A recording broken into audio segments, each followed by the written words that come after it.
I'm not big on the paranormal, but I do believe that there are ghosts within businesses. Let me tell you a story. Years ago, I was working with an organization that supported the banking industry in a technological way. I won't give you more detail than that. And I was working with them on their strategic plan, and I remember going into the CEO and I said, I got to talk to you. And I said to him, I am concerned that you're going to have a big HR issue here because the level of sexual references made as jokes between these team members is really beyond anything I've ever seen. I'm not a prude, but I've never seen anything like this, and I do think something's wrong here. What's going on, and where did this come from? And he said, hang on one second, I got to share with you a story.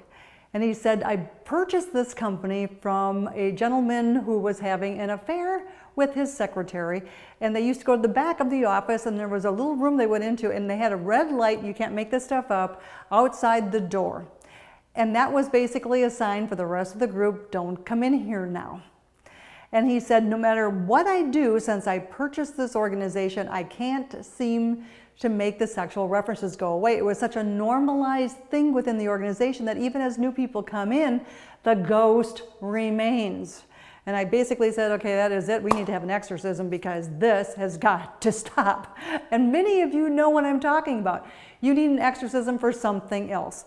Maybe it is an exorcism of, well, low performers, okay, get away with everything around here. They don't really have to work and nothing really ever happens to them and they get the same bonus anyway, so why work? That might be your ghost. Or, hey, when we disagree with things that the executives say, we just gossip about them in the break room and therefore we get to complain and feel better about ourselves.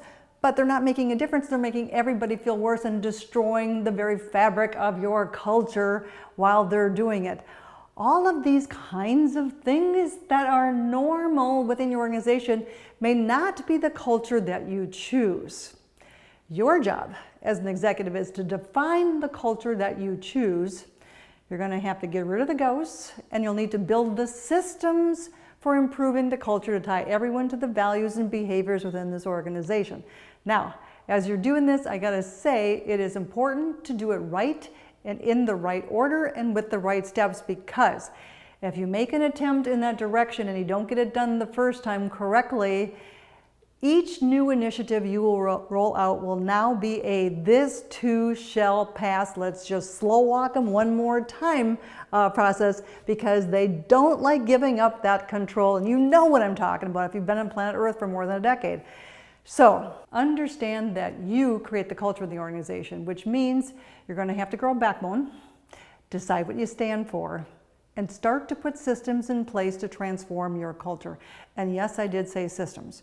It's not a happy feeling. It's a series of ongoing systems that keep everybody aligned to the values and the behaviors of the organization, and also get people who are not aligned to understand, not around here, that's not how we do things around here. Enjoy growing your backbone, and stick with me over the next few weeks as I give you more strategic ideas about how to land this, because you shouldn't have to live with ghosts. See you back next week.